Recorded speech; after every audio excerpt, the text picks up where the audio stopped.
Salut à tous et bienvenue pour un nouveau numéro du Lounge. Aujourd'hui, c'est la journée du patrimoine. On reçoit un des monuments du sport français et de l'athlétisme en particulier. Ils sont déjà derrière nous en train de faire Mumus. Je vais leur demander de nous rejoindre. C'est Ladji Doucouré qui est notre invité du jour. Venez nous rejoindre s'ils veulent bien lâcher le baby parce que c'est pas évident. Ils sont au taquet sur leur compétition. Je ne sais pas qui a gagné. Mais apparemment, Héloïse a fait un carton. Et ça tombe bien, puisque comme chaque semaine, c'est Héloïse qui s'y colle pour le portrait de notre invité, Ladji Doucouré. Oui, alors Ladji Doucouré, tu es né le 28 mars 1983 à Juvisy, si je ne me trompe pas. Sur Orge, oui. Oui, Juvisy-sur-Orge, donc tu as 32 ans. 32 ans maintenant. Ouais. Tu es un des athlètes les plus emblématiques de l'équipe de France. Et d'ailleurs, est-ce nécessaire de préciser ta discipline qui est le 110 mètres haies? Je pense qu'on le sait tous. Ton palmarès est juste impressionnant. Bon, c'est plus facile en même temps vu ton âge, mais bon. Bon, plus Au sérieusement. passage, cadeau. Non, normal. Cadeau. Tu es double champion du monde en 2005, double champion d'Europe en 2005 et 2009. Tu as participé aux Jeux Olympiques d'Athènes, de Pékin et de Londres. Rien que ça, n'en déplaise à certains. Et je suis aujourd'hui dans l'incapacité d'être objective avec toi, car je suis en face d'un mammouth de l'athlétisme, comme j'aime à les appeler. Préhistoire. Tu as toi tout seul un exemple de respect, de détermination, mais surtout un exemple d'humilité. Tu as toujours gardé la tête sur les épaules et j'espère que tu es bien conscient que plus d'un aurait arrêté à ta place. Mais pas toi, Ladji, pas toi, car tu souris à la vie, tu es un optimiste ou plutôt un enthousiaste. Plus qu'optimiste, je pense. Et c'est par contre, en toute objectivité, que le Lounge, je te souhaite bon courage pour cette route vers Rio. Bah merci Lounge, merci beaucoup. Super, c'est sympa tout ça, tous ces adjectifs. Ouais, ça te va, c'est correct. Ouais, c'est correct. Il est plus enthousiaste qu'optimiste, je pense. Mais c'est quelqu'un qui est tout le temps joyeux. Ouais, il faut aller vers l'avant. Je fais une discipline comme toi qui s'appelle les courses de sprint de haies, j'ai 110 mètres haies. Les filles, c'est 100 mètres haies. Et il y a des obstacles. Il faut savoir rebondir, aller vers l'avant le plus vite possible. Et la vie, c'est un peu ça. À chaque fois, il y a des fautes. Donc, on peut tomber, on peut toucher, il faut se relever tout le temps et essayer de terminer la course. Mais sauf que la course de la vie, elle est longue, et en espérant qu'elle soit encore plus longue. Et il faut essayer de ne pas abandonner, tout simplement. Donc, Tu as une personnalité totalement atypique finalement, Ladji, parce que tu fais une discipline et tu as un parcours... Je suis bizarre, c'est ça? Non, c'est pas ce que je veux dire.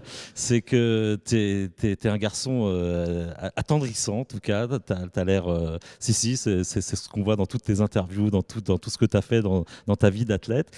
Et à contrario, il faut vraiment avoir un caractère de tueur dans votre discipline. Ouais, c'est clair. Après, on est que de passage. Et ça, il faut le comprendre. Un sportif dans toutes les disciplines de toute façon. Donc, un sportif, il n'est que de passage. Donc moi, je suis sur la fin. Je m'étais mis comme objectif quand je suis arrivé à l'INSEP, donc en 99. À 33 ans, j'allais être toujours là, j'espérais. Et pouvoir espérer faire toujours 4 Jeux Olympiques. Donc l'objectif, c'était commencer à faire des Jeux en 2004. Et puis on s'était mis comme objectif... 2016, à 33 ans, ça serait bien de terminer, parce qu'une carrière, ce qui est beau dans une carrière, c'est la longévité et pas forcément que le one shot. J'ai fait un bon one shot, deux bons shots, on va dire. Mais le but, c'est de rester le plus longtemps possible. Personne ne va te reprocher de t'accrocher parce que tout le monde le dit, et Héloïse la première. Tu as un énorme potentiel encore aujourd'hui et tout le monde dit que tout est possible pour toi. Ça, tu en es conscient? C'est ce qui est fort dans notre discipline, c'est qu'à tout moment, ça peut sortir, revenir, repartir. Voilà, il y a la discipline, elle est comme ça. Il y a la technique, il y a de la force, il y a de la vitesse, donc l'explosivité et tout. Donc il suffit de combiner tout ça pour que ça marche. Alors, c'est une nouvelle organisation un peu là pour aller vers Rio. En tout cas, tu es revenu à temps plein à l'INSEP aujourd'hui. Je suis revenu à temps plein et on avait déjà testé sur l'année 2008 et 2012. Ouais, c'est ça, on avait commencé tout doucement et puis on se rend compte qu'il y a des outils qui sont imparables et il faut passer par là. Du coup, la planification, elle a été faite comme ça à partir de septembre. On a dit on va prendre notre temps. Par contre, on sait que ça c'est bien. Ça, c'est bien pour moi. 2 fois, 3 fois par semaine. On va faire ça à ce moment-là. On va faire ça. Et puis, à un moment, t'inquiète pas, ça va rouler tout de suite parce que tu as la mémoire corporelle. Par contre, il faut savoir la titiller et il faut récupérer. Les États-Unis, ça a été déterminant dans ta carrière aussi? Ça a été un moment important? C'était une bonne expérience pour moi parce que déjà, j'ai appris à parler anglais. J'arrive à chanter, il faut lui demander, j'arrive à chanter correctement. Attention, monsieur est un rappeur international. Mais si, il faut le préciser. Allez, un petit freestyle, là. Non. Non, le mec chante tout le temps à l'entraînement, c'est incroyable. Grave. Non, j'avais besoin de sortir d'ici. C'est un bel outil, mais il faut se rendre compte que c'est un bel outil, INSEP. Et le seul moyen de s'en rendre compte, c'est des fois d'aller voir ailleurs. Je voudrais qu'on donne la parole à celui que tu connais bien, c'est Gaël Guilhem, chercheur ici à l'INSEP, spécialiste de la biomécanique. Tu as beaucoup travaillé avec Ladji, c'est quelqu'un que tu connais bien, vous vous appréciez beaucoup. Et oui, on travaille ensemble depuis que je suis arrivé à l'INSEP, en fait, depuis 2009. Et c'est quoi ton travail alors avec Ladji au quotidien? Explique-nous un petit peu. L'idée, on va peut-être rebondir un peu sur ce qu'a décrit Ladji, la question sur les blessures. En fait, il a connu effectivement des blessures aux ischios, mais il n'est pas le seul. Aujourd'hui, les jeunes qui perfent à ce niveau connaissent le même problème. En fait, le problème des haies, c'est qu'effectivement, Ladji l'a rappelé, ils franchissent des haies, donc on a des impacts verticaux qui sont importants. L'angle de hanche est extrêmement fléchi. Quand on les voit passer, si vous regardez les vidéos face caméra, vous voyez très bien le corps de Ladji qui est effectivement très très penché. Et juste avant l'impact, il y a également une grosse ouverture du genou. Donc on se retrouve avec des ischios qui sont extrêmement étirés juste avant l'impact. Et Ladji l'a rappelé, avec des impacts très importants. Donc un impact associé à l'allongement, c'est cette contrainte qui fait que les hurleurs sont particulièrement exposés à la lésion des ischio-jambiers. Qu'est-ce qu'on fait? C'est très simple, c'est des séances d'isocinétisme où on vient renforcer ses ischios, on entraîne son ischio à se contracter avec en même temps qu'il s'allonge, voilà, exactement, que vous êtes déjà venu filmer au laboratoire, qui étire son ischio en même temps qu'il se contracte, mais en même temps en sécurité. C'est-à-dire qu'on n'est pas sous une barre où si Ladji est fatigué ou s'il a un petit bobo à ce moment-là, il va quand même devoir produire la même force pour résister à la barre. Là, la résistance est complètement adaptée à ce qu'il est capable de faire le jour de la séance. On va donner la parole à Héloïse parce qu'il se passe toujours des choses très intéressantes ici à l'INSEP. Et cette semaine, c'était les Eco Awards. Les Eco Sport Awards, autant pour moi. Oui, on est parti filmer avec les caméras du lounge. On est parti filmer, même pas besoin de notes, tu vois. On est parti filmer avec les caméras du lounge les Eco Sport Awards. Donc c'était la première édition. Donc nos caméras sont parties à la rencontre de... je ne sais plus.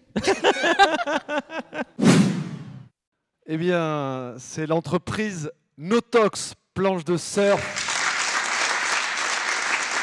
Aujourd'hui, ce qui est vachement bien, c'est que ceux qui vendent et qui fabriquent les articles de sport soient totalement conscients de ça et développer à travers notamment cette initiative de Pierre, ces Eco Awards.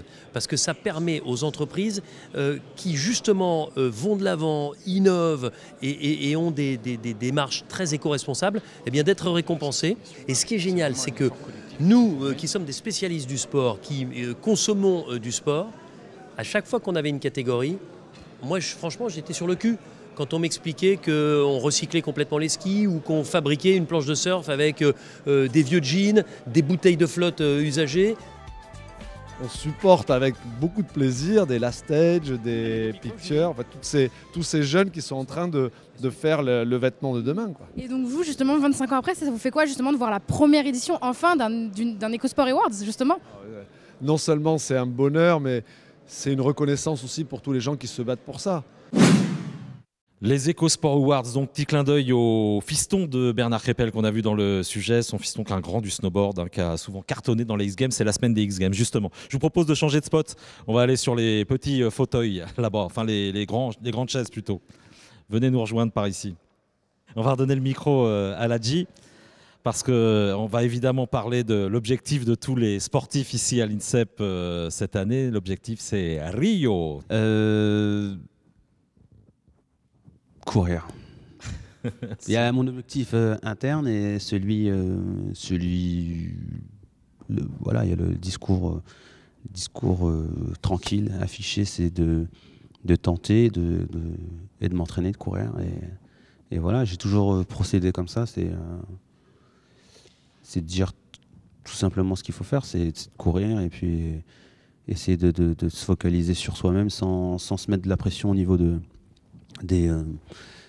T'arrives à pas avoir de pression avec... Si, tout le monde a la pression, mais je pense que maintenant, aujourd'hui, c'est pas moi qui ai la pression, c'est plus les plus jeunes et ceux qui ont envie d'y aller aussi. Après, moi, je connais le chemin, je connais les objectifs, ce qu'il faut faire, la planification, comme on a dit, pour que ça se passe bien. Après, si je suis pas blessé, je serai peut-être dans le combat avec eux, mais être au pied du mur comme ça, malheureusement, j'ai déjà été plusieurs fois. Ça s'est passé à des moments, des fois, c'est pas passé, mais... Tu as souvent réussi quand même à être au top au moment opportun quand même. Malheureusement, j'ai trop pris l'habitude d'être en retard et de dire merde, putain, réveille-toi. Et pour pouvoir essayer de me qualifier. Et aujourd'hui, j'essaie de me baser sur ça. Et terminer plus ou moins en beauté, comme je l'ai dit précédemment. Ouais. Mais je veux pouvoir courir, pas être blessé. Donc je fais confiance à lui, pression, et courir, et puis essayer d'y aller. Après, voilà, pour nous, c'est 13 secondes 35 pour aller au jeu. C'est un chrono rapide. Il y a 7 personnes qui sont capables au moins 7, je pense. Après, il y aura peut-être plus.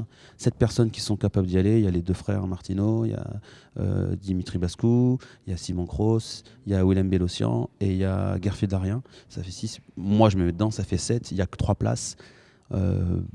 Aujourd'hui, je suis obligé de le faire à l'expérience si je veux y aller. Ta vie est un vrai roman en fait. Je pense qu'il y aura un bouquin un jour à écrire. Je sais pas, si, moi je suis sûr. Elle est belle ta vie et elle est vraiment très intéressante. On va s'intéresser maintenant à l'agenda et aux résultats des INSEP. On va changer de spot encore une fois. Allons-y. Ça marche beaucoup aussi. C'est de l'athlé. Bon, si on peut faire l'agenda et les rendez-vous, on va le faire. Ils sont en pleine discussion, Hello et Ladji. Des résultats des INSEPiens. Les résultats des INSEPiens. Les résultats des INSEPiens avec de l'escrime. Ouais. Comme d'habitude, j'ai envie de dire, ils sont doués, nos escrimeurs. Gauthier Grumet a gagné à Heidenheim, en Allemagne. Et l'équipe de France est classée 2e aussi à cette Coupe du Monde. Pas mal. On reste avec de l'escrime. C'est passé à Barcelone. Cette fois, c'est Lorraine Remby qui repart avec la médaille d'argent. Très forte, très forte. Pas mal. Loïc Corval a gagné le Grand Slam de La Havane.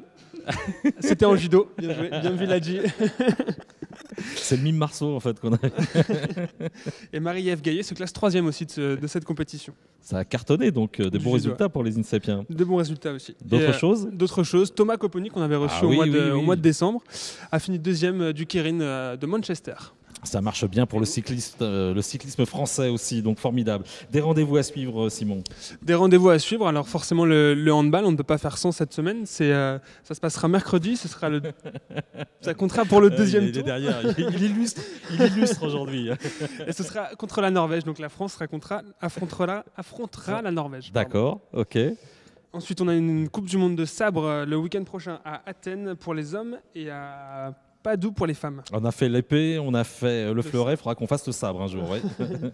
Et puis gros événement aussi la semaine prochaine, ici même. Le week-end prochain, ici même, la lutte, le tournoi international de Paris. Il va y avoir de la baston. Avec toi Ladji, je pense. Non. Lutte sénégalaise, oui.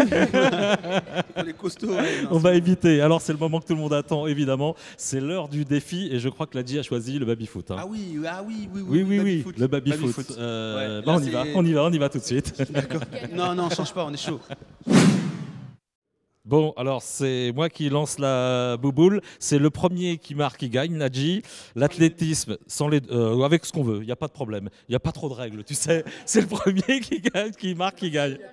Alors vous avez tous debout, vous avez le soleil dans les yeux. Attention, concentration. C'est parti. Voilà, roulette de Héloïse. C'est l'athlétisme là contre le pentathlon et le reste du monde, on peut le dire comme ça. Attention Ladji, te laisse pas surprendre. Reste avec nous Ladji. C'est une masse le garçon, c'est une masse, je peux vous le dire, là je le tiens, c'est une masse.